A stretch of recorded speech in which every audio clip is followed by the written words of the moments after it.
And then the final touch, the final piece that we're going to add to our story map, actually there's two final pieces, a final and the final part of the story, is the solutions.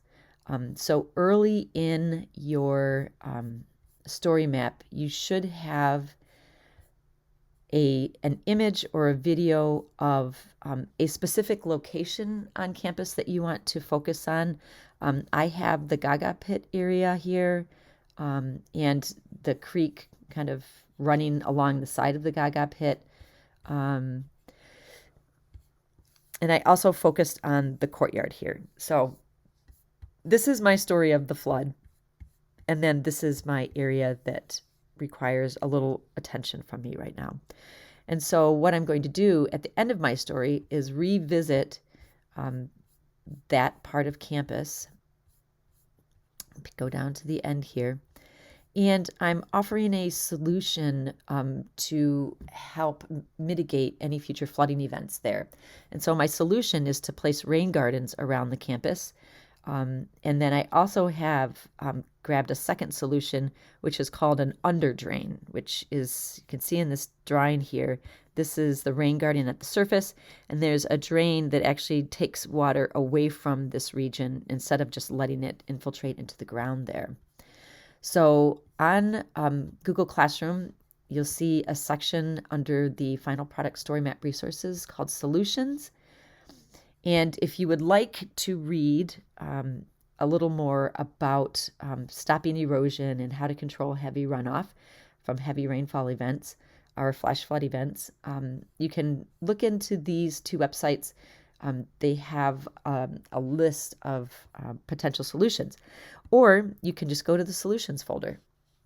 And I have a folder created for 5 types of solutions here: rain gardens, rain barrels, stream banks, and the riparian zone are ways to remediate the buffer zone or riparian zone around a creek, which is the stream bank and the land kind of moving away from the stream bank. Okay, that's the riparian zone. And if you have a healthy riparian zone, then you have a healthy creek and less likely a flooding creek. So depending on the area you want to focus on, if you're looking at the rope swing, I would look at stream banks and riparian zone.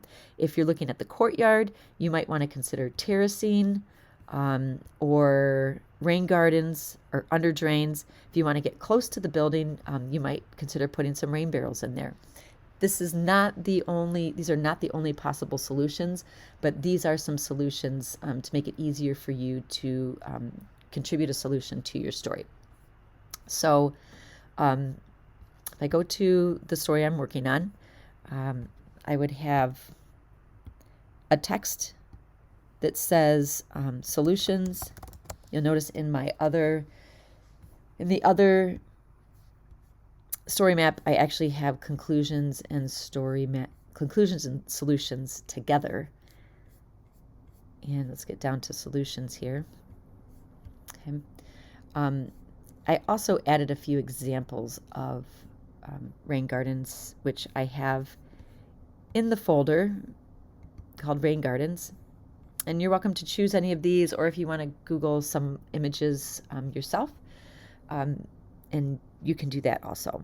Okay, so it's the same process that we've been doing all along, where if I find an image that I want to use in my story map, I open that image up.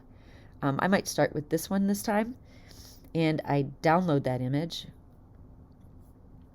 I go to my story map and select the plus sign. I'm selecting image and browse files. That was my alarm that tells me I need to wrap this up. And I just noticed that my file here is not going to work for the story map. So I am going to, just for the sake of time, pick a different image, and I will go back in and I will change that file type so you can use this image. Let's try this one. This is a PNG, which will work. I'll download this image, go back to my story, click the plus sign, image, browse, and then there's that one. I can put that one in there. And again, you should add a small caption to this, just stating either the source of the image or if you want to add a little bit of your own information to the story about why rain gardens would be good. This is from Clean Water, Indiana, so I'm just going to type from Clean Water, Indiana. And actually, I'm going to change this to image source. Okay. And that's the conclusion and the solutions. The very last thing that I want you to put into your story map is the school logo. And you will find that where all the other pictures are. So if I open this up and go to Breaking Ground Pictures, the school logo is right here. So I can download this. Should open it first.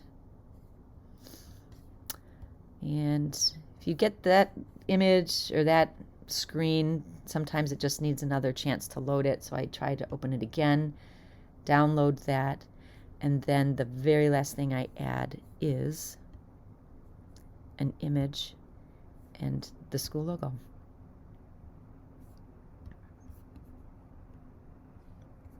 And add that. Okay.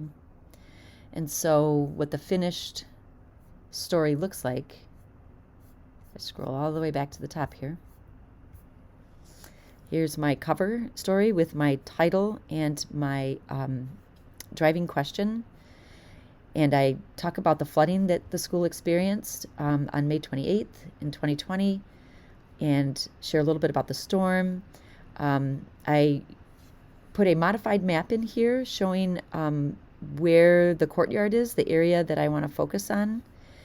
And here's my picture of the focus area. Coming down to water in the commons, I talk a little bit about the watershed. And I actually included the soil map, a link to the soil map, which is another ArcGIS map, in my story. And this is a map that you guys have looked at in the past.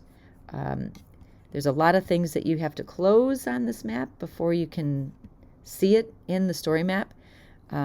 But you should recognize this map as the map that shows all the different soils we have in the area. There's the Boardman Lake, and here's the hospital.